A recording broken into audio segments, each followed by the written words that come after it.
ಸಮಸ್ತ ಕನ್ನಡಿಗರಿಗೆಲ್ಲ ನಮಸ್ತೆ ಹೇಳ್ತಾ ಇದ್ದೀನಿ. ನಾನು ನಿಮ್ಮ ಸ್ನೇಹಿತೆ ಸರಳಾ.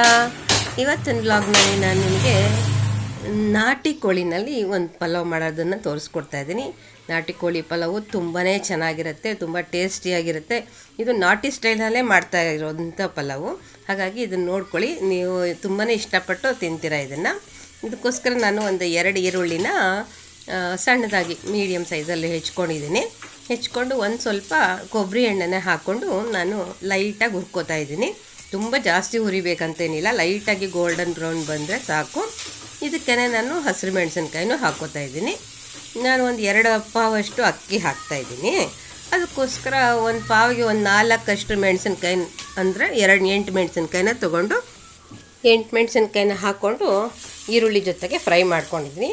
ನೋಡಿ, ಈಗ ಈರುಳ್ಳಿ ಹುರಿದು ಆಗಿದೆ, ಲೈಟಾಗಿ ಗೋಲ್ಡನ್ ಬ್ರೌನ್ ಬಂದಿದೆಯಲ್ಲ ಅಷ್ಟು ಸಾಕು. ಈಗ ನೋಡಿ, ನಾನು ಶುಂಠಿ ಮತ್ತು ಬೆಳ್ಳುಳ್ಳಿ ತೊಗೊಂಡಿದ್ದೀನಿ. 2 ಪಾವ್ಗಾಗೋಷ್ಟು, ಒಂದು 2 ಇಂಚಷ್ಟು ಶುಂಠಿ, ಒಂದು ದೊಡ್ಡ ಗೆಡ್ಡೆ ಅಷ್ಟು ನಾನು ಬೆಳ್ಳುಳ್ಳಿ ತೊಗೊಂಡಿದ್ದೀನಿ. ಅವೆರಡು ಸಪ್ರೇಟ್ ಪೇಸ್ಟ್ ಮಾಡ್ಕೊತೀನಿ. ಈಗ ಈರುಳ್ಳಿನೂ ಹಸಿರು ಮೆಣಸಿನ್ಕಾಯಿ ಚಕ್ಕೆ ಲವಂಗ ತೋರಿಸಿದ್ನಲ್ಲ, ಒಂದನ್ನು 8 ಲವಂಗ ತೊಗೊಂಡಿದ್ದೀನಿ, ಒಂದು ಸ್ವಲ್ಪ ಚಕ್ಕೆ ತೊಗೊಂಡಿದ್ದೀನಿ, 2 ಏಲಕ್ಕಿ ತೊಗೊಂಡಿದ್ದೀನಿ, ಸ್ವಲ್ಪ ಪುದೀನ ಸೊಪ್ಪು ಅಷ್ಟೇ ತೊಗೊಂಡಿರೋದು. ಇದಿಷ್ಟನ್ನು ಒಂದು ಸಪ್ರೇಟು ಪೇಸ್ಟ್ ಮಾಡ್ಕೊಂಬಿಡ್ತೀನಿ. ಈಗ ಸ್ಟವ್ ಹಚ್ಕೊಂಡು ಎಣ್ಣೆ ಹಾಕ್ಕೊಳ್ಳೋಣ. ಕೊಬ್ಬರಿ ಎಣ್ಣೆನೇ ನೋಡಿ, ಸಣ್ಣದ ಸ್ಪೂನ್ ಬರುತ್ತಲ್ಲ, ಇದರಲ್ಲೂ ಒಂದು 3 ಸ್ಪೂನಷ್ಟು ತೊಗೊಂಡಿದ್ದೀನಿ. ಇದರಲ್ಲಿ ಸ್ವಲ್ಪ ಜಾಸ್ತಿನೇ ಬಂತು, ಪರವಾಗಿಲ್ಲ, 3 ಸ್ಪೂನಷ್ಟು ಸಾಕಾಗತ್ತೆ ನನಗೆ. 2 ಪಾವ್ ಅಕ್ಕಿಗೆ ಎಣ್ಣೆ ಕಾದ್ಮೇಲೆ ಒಂಚೂರು ನಾನು ಸಾಸಿವೆ ಹಾಕ್ಕೋತೀನಿ. ಎಣ್ಣೆ ಕಾದಿದೆಯಾ ಅಂತ. ನಾನ್ ವೆಜ್ಗೆ ಸಾಸಿವೆನ ಅಂತ ಅಂದ್ಕೋಬೇಡಿ, ಏನೂ ಡಿಫ್ರೆನ್ಸ್ ಆಗೋಲ್ಲ, ತುಂಬಾ ಚೆನ್ನಾಗಿರುತ್ತೆ. ಅದರಲ್ಲೂ ಕೋಳಿ ಸಾರಿಗಂತೂ ಸಾಸಿವೆ ಹಾಕಿದ್ರೂ ಚೆನ್ನಾಗೇ ಇರುತ್ತೆ. ಈಗ ಒಂದು ಈರುಳ್ಳಿನ ಸಣ್ಣದಾಗಿ ಹೆಚ್ಕೊಂಡು ಒಗ್ಗರಣೆಗೆ ಹಾಕ್ಕೊಳ್ತಾ ಇದ್ದೀನಿ. ಈ ಒಗ್ಗರಣೆಗೆ ಈರುಳ್ಳಿ ಹಾಕ್ಕೊಂಡ್ರೆ ಚೆನ್ನಾಗಿ ಅನಿಸುತ್ತೆ. ಲೈಟಾಗಿ ಒಂಚೂರು ಬ್ರೌನ್ ಬಂದಮೇಲೆ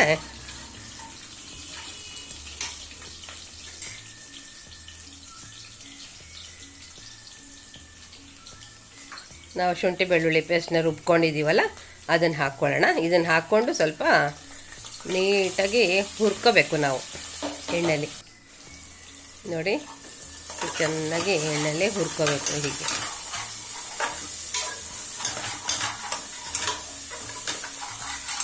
ಇದು ಹುರ್ಕೊಂಡು ಈಗ ನಾವು ಕೋಳಿನ ಕಟ್ ಮಾಡಿ ಇಟ್ಕೊಂಡಿದ್ದೀವಲ್ಲ, ಒಂದು ಅರ್ಧ kg ಅಷ್ಟು ಕೋಳಿ ತೊಗೊಂಡಿದ್ದೀನಿ, ಅದನ್ನು ಹಾಕ್ಕೋತಾ ಇದ್ದೀನಿ. ನಾಟಿ ಕೋಳಿ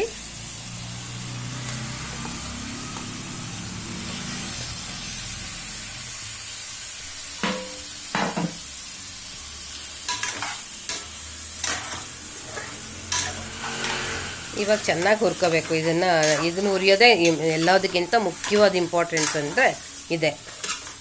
ಇವಾಗ ಶುಂಠಿ ಬೆಳ್ಳುಳ್ಳಿ ಪೇಸ್ಟು ಹಾಕ್ಕೊಂಡಿದ್ದೀವಿ, ಕೋಳಿ ಪೀಸಸ್ಸು ಹಾಕ್ಕೊಂಡಿದ್ದೀವಿ. ಇವಾಗ ಉಪ್ಪು ಹಾಕ್ಕೊಳ್ತೀನಿ ಮತ್ತು ಪಲಾವ್ ಎಲೆ ಹಾಕ್ಕೋತೀನಿ. ಈ ಸಮಯದಲ್ಲಿ ಇದನ್ನೆಲ್ಲ ಹಾಕ್ಕೋಬೇಕು. ಹಾಕ್ಕೊಂಡು ಚೆನ್ನಾಗಿ ಹುರಿಬೇಕು. ಇದು ಫಸ್ಟು ಪೀಸಸ್ಸಲ್ಲಿರುವಂಥ ನೀರೆಲ್ಲ ಬಿಟ್ಕೊಳ್ಳುತ್ತೆ ಉಪ್ಪು ಹಾಕಿದ ತಕ್ಷಣ.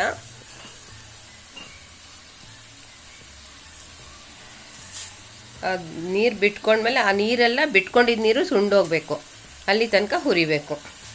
ಆವಾಗ ಅದರನ್ನೇ ನಮಗೆ ಚೆನ್ನಾಗಿ ಮಸಾಲೆ ಎಲ್ಲನೂ ಪೀಸಸ್ ಒಳಗಡೆ ಇಳ್ಕೊಳ್ಳೋದು ಮತ್ತು ಸಾಫ್ಟಾಗೂ ಬರುತ್ತೆ.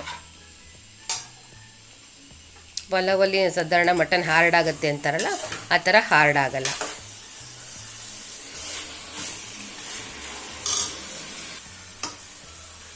ನೋಡಿ, ಇವಾಗೆಲ್ಲ ನೀರೆಲ್ಲ ಬಿಟ್ಕೊಂಡು ಆಗಿದೆ, ಎಲ್ಲ ಸುಂಡ್ತಾ ಬಂದ್ಬಿಟ್ಟಿದೆ. ನೋಡಿರಿ, ಎಣ್ಣೆನೂ ಬಿಟ್ಕೊಂಡು ಬರುತ್ತೆ, ನಿಮಗೆ ತೋರಿಸ್ತೀನಿ. ಫಸ್ಟು ಶುಂಠಿ ಬೆಳ್ಳುಳ್ಳಿ ಪೇಸ್ಟೆಲ್ಲ ಪೀಸಸ್ಸಿಗೆ ಮೆತ್ಕೊಂಡು ಆದಮೇಲೆ ಇನ್ನೂ ಸ್ವಲ್ಪ ಹುರಿತೀವಲ್ಲ, ಆವಾಗ ಎಣ್ಣೆ ಬಿಟ್ಕೊಳ್ತಾ ಬರುತ್ತೆ. ನೋಡಿ, ಎಣ್ಣೆ ಎಲ್ಲ ಬಿಟ್ಕೊತಾ ಬಂದಿದೆ. ಹಿಂಗೆ ಬಿಟ್ಕೊಳ್ಳೋ ತನಕ ಹುರಿಬೇಕು ಇದನ್ನು. ಈಗ ನಾವು ರುಬ್ಕೊಂಡಿದ್ದೀವಲ್ಲ ಮಸಾಲೆ, ಈರುಳ್ಳಿ, ಹಸಿರು ಮೆಣಸಿನ್ಕಾಯಿ, ಪುದೀನ ಹಾಕ್ಕೊಂಡು ಆ ಪೇಸ್ಟ್ನ ಇವಾಗ ಸೇರಿಸ್ಕೊತಾ ಇದ್ದೀನಿ.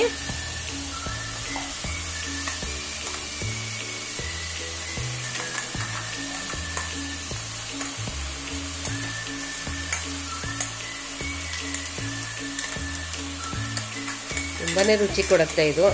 ಮೈಸೂರಲ್ಲಿ ಹನುಮಂತು ಹೋಟ್ಲು ಅಂತ ಇದೆಯಲ್ಲ, ಆ ಹೋಟೆಲ್ದು ಪಲಾವ್ದು ಟೇಸ್ಟೇ ಇದು. ತುಂಬಾ ಟೇಸ್ಟ್ ಅನಿಸುತ್ತೆ. ಸಾಧಾರಣ ನಾನು ಮಟನ್ ಪಲಾವ್ ಮಾಡಿ ತೋರಿಸಿದ್ದೀನಿ, ಚಿಕನ್ ಪಲಾವ್ ನಿಮಗೆ ತೋರಿಸಿರ್ಲಿಲ್ಲ ಅಂತ ಇವತ್ತು ಕೋಳಿ ಪಲಾವ್ ಮಾಡೋದನ್ನು ತೋರಿಸ್ಬೇಕು ಅಂತ ಮಾಡ್ತಾಯಿದ್ದೀನಿ.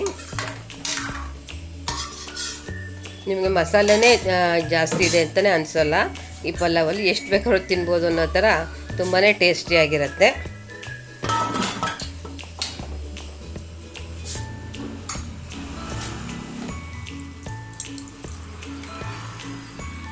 ಇವಾಗ 2 ಲೋಟದಷ್ಟು ನನ್ನ ನೀರು ಹಾಕ್ಕೊಂಡಿದ್ದೀನಿ ಇದು ಬೇಯೋಕ್ಕೋಸ್ಕರ ಅಂತ. ಈಗ ಉಪ್ಪು ಆಯಿತು, ಖಾರನೂ ಆಯಿತು. ಒಂದು ಗಮನಿಸಿರಿ, ನಾನು ಟೊಮೆಟೊ ಆಗಲಿ ಹುಣಸೆಹಣ್ಣಾಗಲಿ ಏನೂ ಹಾಕ್ತಾಯಿಲ್ಲ. ಉಪ್ಪು ಖಾರ ಎರಡೇ ಹಾಕೋದು. ಇವಾಗ ಕುಕ್ಕರ್ನ ಒಂದು 4-5 ವಿಜಿಲ್ ಕೊಟ್ಕೊಂಡು ನಾನು ಆಫ್ ಮಾಡಿಕೊಂಡೆ, ಇದರಲ್ಲಿ ಪೀಸಸ್ ಎಲ್ಲ ಬೇಯಲಿ ಅಂತ. ಈಗ ಮತ್ತೆ 2 ಲೋಟ ನೀರು ಹಾಕ್ಕೊಂಡು ಹೊಂದಿಸ್ಕೊಂಡಿದ್ದೀನಿ. ಈಗ ಅಕ್ಕಿ ತೊಳೆದಿಟ್ಕೊಂಡಿದ್ನಲ್ಲ, ಆ ಅಕ್ಕಿನೂ ಸೇರಿಸ್ಕೊಂಡಿದ್ದೀನಿ. ಈ ಸಮಯದಲ್ಲಿ ಪೀಸ್ ಬೆಂದಿದೆಯಾ ಅಂತ ನೋಡ್ಕೋಬೇಕು, ಮತ್ತು ಉಪ್ಪು ಖಾರ ಸರಿ ಇದೆಯಾ ಅಂತ ಒಂದು ಸತಿ ಚೆಕ್ ಮಾಡ್ಕೊಂಬಿಡಿ. ಇವಾಗ ನಾನು ನಿಂಬೆಹಣ್ಣು ಹಾಕ್ಕೊತಾ ಇದ್ದೀನಿ. ಇದಕ್ಕೆ ಹುಣಸೆಹಣ್ಣು ಟೊಮೆಟೊ ಅವಶ್ಯಕತೆ ಇಲ್ಲ, ನಿಂಬೆಹಣ್ಣು ಅಷ್ಟೇ ಬೇಕಾಗೋದು. ಒಂದು ಅರ್ಧ ಹೋಳಷ್ಟು ನಿಂಬೆಹಣ್ಣ ಹಾಕ್ಕೊತಾ ಇದ್ದೀನಿ. 1 ಕ್ಯೂಬ್ ಹಾಕಿದ್ದೀನಿ ನೋಡಿ. ಈಗ ನಾನು ನಿಂಬೆಹಣ್ಣ ರಸನ ಕ್ಯೂಬ್ ಮಾಡಿ ಇಟ್ಕೊಂಡಿದ್ದೆ, ಅದನ್ನು ಹಾಕ್ಕೊಂಡಿದ್ದೀನಿ. ಇದ್ರ ಜೊತೆಗೆ ಇನ್ನೊಂದು ಸ್ವಲ್ಪ ನಿಂಬೆಹಣ್ಣ ನಾನು ಹಿಂಡ್ಕೊಂಡೆ.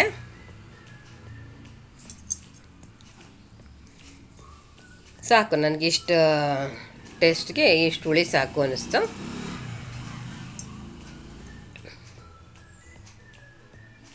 ಈ ಸಮಯದಲ್ಲಿ ಅಕಸ್ಮಾತ್ ಏನಾದ್ರು ನಿಮ್ಗೆ ಎಣ್ಣೆ ಸಾಲದು ಅನಿಸಿದ್ರೆ ಹಾಕ್ಕೋಬೋದು, ಇಲ್ಲಾಂದರೆ ಸಾಕು ಅಂತ ಅಂದ್ಬಿಟ್ಟು ಕುಕ್ಕರ್ನ ಮುಚ್ಚಿ ವಿಜಿಲ್ ಹಾಕ್ಬಿಟ್ರೆ, ಕೊತ್ತಂಬರಿ ಸೊಪ್ಪನ್ನು ನಾನು ಇವಾಗಲೇ ಹಾಕ್ಕೊಂಡಿದ್ದೀನಿ. ಅನ್ನ ಇದೇನಕ್ಕೆ ಕುಕ್ಕರ್ ಮುಚ್ಚುವಂಥ ಸಮಯ, ನೀರೂ ಸ್ವಲ್ಪ ಕಡಿಮೆ ಆಗ್ತಾ ಬಂದಿದೆ. ನೀರು ಕಡಿಮೆ ಆಗ್ತಾ ಇರ್ಬೇಕಾದ್ರೆ ನಾವು ಉಪ್ಪು ಖಾರ ನೋಡಬೇಕು, ಅವಾಗಾದರೆ ಕರೆಕ್ಟಾಗಿ ಗೊತ್ತಾಗುತ್ತೆ. ಈಗ ಮುಚ್ಚಿಬಿಡ್ತೀನಿ. ನೋಡಿ, ಈಗ ಆಯ್ತಿದು ಎಲ್ಲ ನೀಟಾಗಿ ಉದುದ್ರಾಗಿ ಬಂದಿದೆ.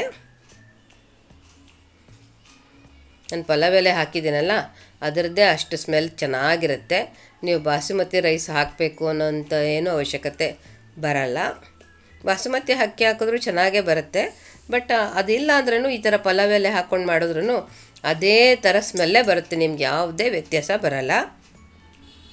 ನಮ್ಮ ಶಿವಮೊಗ್ಗದ ಕಡೆ ಅಂತೂ ಈ ಪಲಾವ್ ಎಲೆನ ಅಂಗಡಿನಲ್ಲೂ ಮಾರ್ತಾರೆ, ಮತ್ತು ನಾವುಗಳ ಮನೆಗಳಲ್ಲೂ ಕೂಡ ಹಾಕ್ಕೊಂಡಿರ್ತೀವಿ ಗಿಡನ. ನೋಡಿ, ನಮ್ಮ ಪಲಾವು ರೆಡಿಯಾಗಿದೆ. ಈಗ ಇದ್ರ ಜೊತೆಗೆ ಒಂದು ಮೊಸರು ಬಜ್ಜಿನೂ ಮಾಡಿದ್ದೀನಿ ನಾನು, ಮತ್ತು ಹಸಿ ಈರುಳ್ಳಿನೂ ಹೆಚ್ಕೊಂಡಿದ್ದೀನಿ, ನಿಂಬೆಹಣ್ಣು ಇಟ್ಕೊಂಡಿದ್ದೀನಿ. ಈ ವಿಡಿಯೋ ನಿಮ್ಗೆ ಇಷ್ಟ ಆಯಿತು ಅಂದರೆ ನಿಮ್ಮ ಫ್ರೆಂಡ್ಸ್ಗೆಲ್ಲ ಶೇರ್ ಮಾಡಿ. ನಿಮ್ಮದು ಫೇಮಸ್ ಮೈಸೂರಿನ ಹನುಮಂತು ಹೋಟ್ಲು ಪಲಾವ್ನ ನೀವು ಟೇಸ್ಟ್ ಮಾಡಿಲ್ಲ ಅಂತಂದರೆ ಈ ಪಲಾವ್ ನೀವು ಮಾಡ್ಕೊಂಡು ತಿಂದರೆ ಅದನ್ನು ಟೇಸ್ಟ್ ಮಾಡೋದೇ ಬೇಕಾಗಲ್ಲ, ಅಷ್ಟು ಸೂಪರಾಗಿರುತ್ತೆ. ನಿಮ್ಮ ಫ್ರೆಂಡ್ಸ್ಗೂ ಶೇರ್ ಮಾಡಿ. ಹೊಸಬ್ರಾಗಿದ್ದರೆ ಸಬ್ಸ್ಕ್ರೈಬ್ ಮಾಡ್ಕೊಳ್ಳಿ. ಈ ಥರ ಹೊಸ ನಾನ್ ವೆಜ್ ಡಿಶಸ್ನ ಈ ಚಾನಲ್ನಲ್ಲಿ ನೀವು ನೋಡೋದಕ್ಕೆ ಅವಕಾಶ ಆಗತ್ತೆ. Thank you.